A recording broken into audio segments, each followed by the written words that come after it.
जो किस्मत का रोना रोते हैं, यह कहानी उनके लिए। एक आदमी जो हाई स्कूल की पढ़ाई भी पूरी नहीं कर पाया, वह इतने गरीब परिवार से था कि उसको घर चलाने के लिए एक नाश्ते की रेहड़ी लगाने से लेकर पेट्रोल पंप पर तेल भरने तक का काम करना पड़ा। ऐसे लड़के ने जब वृद्ध अवस्था में दुनिया को छोड़ा तो उसकी संपत्ति का मूल्य 62,000 करोड़ रुपए से भी अधिक था। अगर अब भी आप इस इंसान को नहीं पहचाना तो बता दूं, मैं धीरूभाई अंबानी की बात कर रहा हूं। बिजनेस की दुनिया का एक सफल चेहरा, जिससे हर एक गरीब को उम्मीद थी कि सफल होने के लिए पैसा नहीं, नीयत होनी चाहिए। सफलता उन्हीं को मिलती है जो मेहनत करते हैं। धीरूभाई ने बार बार साबित किया है कि मेहनत करने से ही लाइफ में आगे बढ़ा जा सकता है। 28 दिसंबर 1932 गुजरात के जूनागढ़ के छोटे से गांव में धीरजलाल हीरालाल अंबानी का जन्म हुआ। पिता हीराचंद गोवर्धन भाई अंबानी एक शिक्षक थे। माता जमुना बहन एक साधारण गृहिणी थी। धीरूभाई अंबानी के 4 बहन भाई और थे। इतने बड़े परिवार का लालन पालन करना अध्यापक गोवर्धन भाई अंबानी के लिए सरल काम नहीं था। एक समय ऐसा भी आया, आर्थिक परेशानी के कारण धीरूभाई को पढ़ाई बीच में ही छोड़नी पड़ी और उनकी स्कूल शिक्षा भी अधूरी रह गई।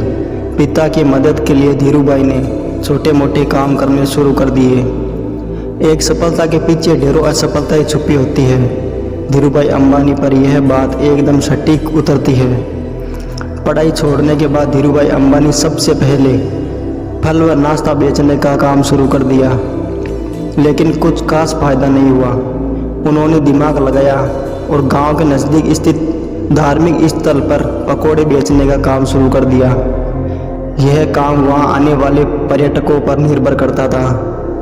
साल के कुछ दिन तो अच्छा चलता, लेकिन बाकी सब दिन कम फायदा मिलता था। धीरूभाई ने इस काम को भी कुछ समय बाद बंद कर दिया।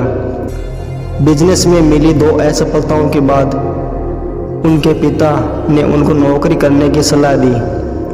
धीरूभाई के बड़े भाई रमणीक भाई उन दिनों यमन में नौकरी करते थे।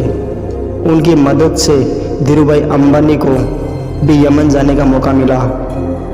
वहां उन्होंने पेट्रोल पंप पर नौकरी की।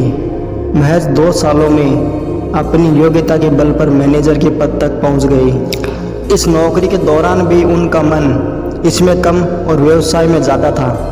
उन्होंने हर एक संभावनाओं पर विचार किया और वे हर समय यही सोचते रहते कि मैं एक सफल बिजनेसमैन बन सकता हूं। 2 घटना उनके जुनून को बयां करती है। यह दोनों घटना जब की है तब वे पेट्रोल पंप पर नौकरी करते थे। जहां वे काम करते थे वहां काम करने वाले कर्मियों को चाय महज 25 पैसे में मिलती थी, लेकिन धीरूभाई अंबानी पास के होटल में चाय पीने जाते थे जहां चाय की कीमत 1 रुपया थी। धीरूभाई को पूछा गया कि जब यहाँ चाय 25 पैसे में मिलती है और आप वहाँ होटल में 1 रुपये में पीने क्यों जाते हो, तो उन्होंने बताया कि वहाँ बड़े बड़े व्यापारी आते हैं और वो बिजनेस के बारे में बातें करते हैं, मैं उन्हें ही सुनने जाता हूँ। धीरूभाई ने अपने ही तरीके से बिजनेस की जानकारी हासिल की। इसी तरह दूसरी घटना, उन्हीं दिनों यमन में चांदी के सिक्के चलते थे। धीरूभाई ने एहसास हुआ कि सिक्के की वैल्यू से ज़्यादा इनमें चांदी की वैल्यू ज़्यादा है और उन्होंने उन सिक्कों को गलाकर लंदन की कंपनी में आपूर्ति करनी शुरू कर दी। यह दोनों घटना से पता चलता है कि धीरूभाई अंबानी के पास एक बिजनेसमैन के सारे गुण थे। कुछ टाइम बाद यमन की आज़ादी की लड़ाई होने लग गई, जिसके कारण कई भारतीयों को यमन छोड़ना पड़ा। धीरूभाई अंबानी भी भारत आ गए। उन्होंने यहाँ आकर देखा कि भारत में पॉलिस्टर कपड़े की मांग ज़्यादा है और विदेशों में मसालों की मांग ज़्यादा है, जिसके बाद उन्हें बिजनेस का आइडिया यहीं से मिला।